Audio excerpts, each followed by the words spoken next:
Okay, the topic for today's discussion is Henoch schonlein purpura, which is the old name.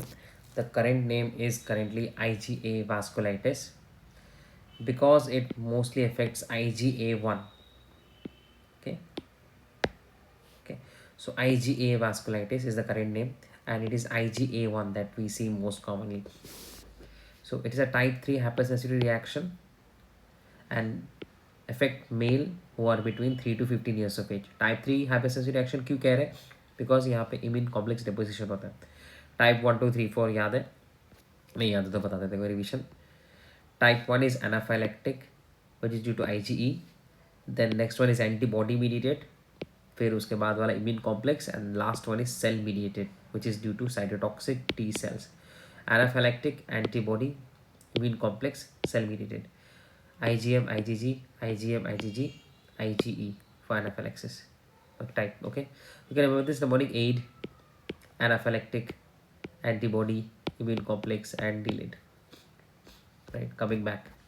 So it is type 3 hypersensitivity reaction, most affecting child between 3 to 15 years of age. It is the most common small vessel vasculitis in children. Etiology: upper respiratory tract infection, and the immune complex IgA1 is deposited in the four areas: skin, that is going to give you palpable purpura, which is the most common symptom of these patients. Then GI tract, which will give you abdominal pain and bleeding.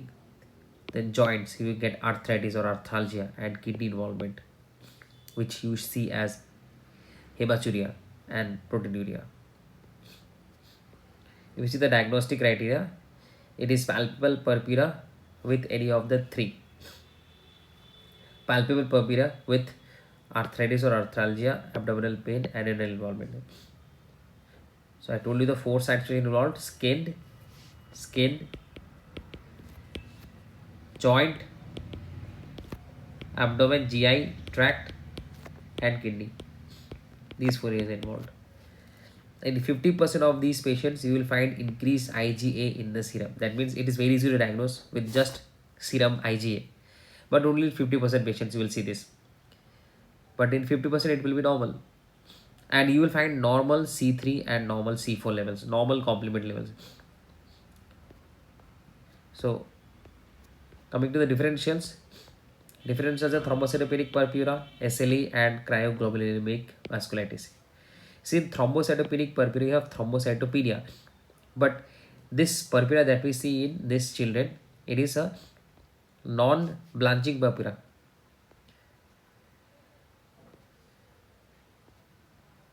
Okay, this is a non-blanching palpable purpura. There is no thrombocytopenia. There is no coagulopathy. So it cannot be thrombocytopenic purpura because thrombocytopenia यहाँ पे हो ही नहीं रहा है. And the purpura that we see is mostly in the lower extremities. And the arthritis or arthralgia that we see is again in the lower extremities. It will be non-erosive क्योंकि x ray में हम erosion नहीं मिलेगा. Erosion होता है rheumatoid arthritis में. Transient migratory kind of arthritis. So transient arthritis or arthralgia which is affecting the lower limb, and it is migratory, non-erosive, and the purpura is non-blanching purpura which is again affecting the lower extremities. There is no thrombocytopenia, no coagulopathy.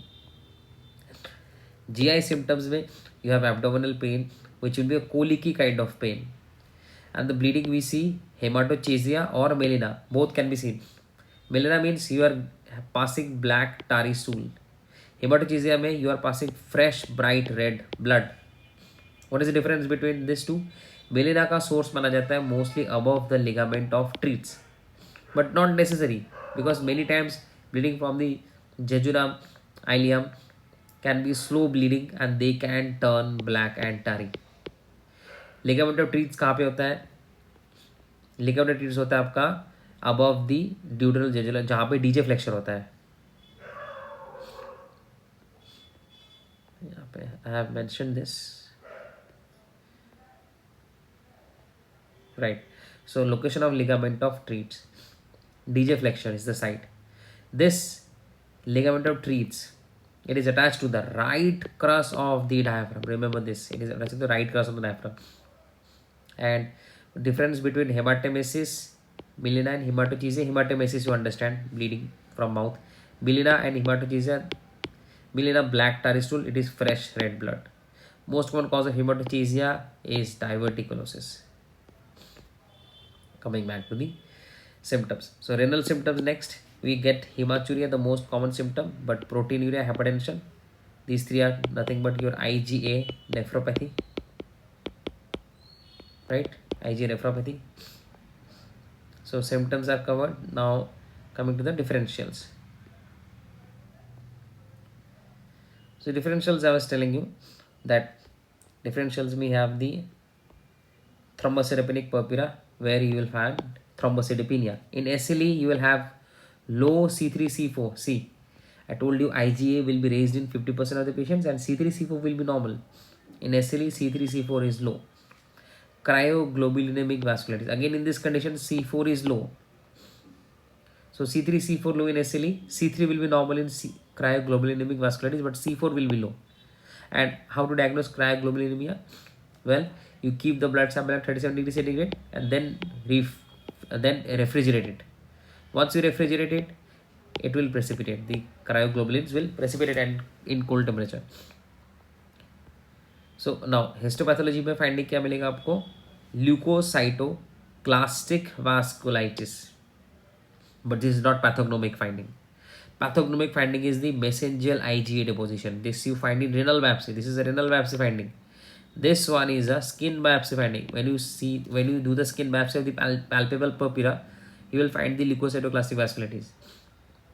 And over there you will find the IgA deposition. This is pathognomic. So only leukocytoclastic vasculitis is not pathognomic. Because leukocytoclastic का मतलब क्या होता है? Leukocytoclasia से ये word आता है. Leukocytoclasia means leukocytes का breakdown, neutrophil fragmentation. That is what it means. Leukocytoclasia, neutrophil fragmentation. So leukocytoclastic vasculitis is nothing but leukocytoclasia. And also other than that, you will see fibrinoid necrosis and perivascular inflammatory infiltrate. The inflammatory cells के infiltration जो होगा, ये तीन चीज आपको दिखेंगी. But this is the pathognomic finding, mesangial IgA deposition. Okay, right? So I hope I was able to. And renal symptoms are the major predictor of long-term morbidity. Okay, and coming to the treatment part, well, the treatment is you start the patient on steroids. If the patient is not responding to it, they give immunosuppressive. And ACE inhibitor ARB is to reduce the proteinuria. Whenever patient has proteinuria, you give ACE or ARB. Okay, ACE inhibitor or ARB.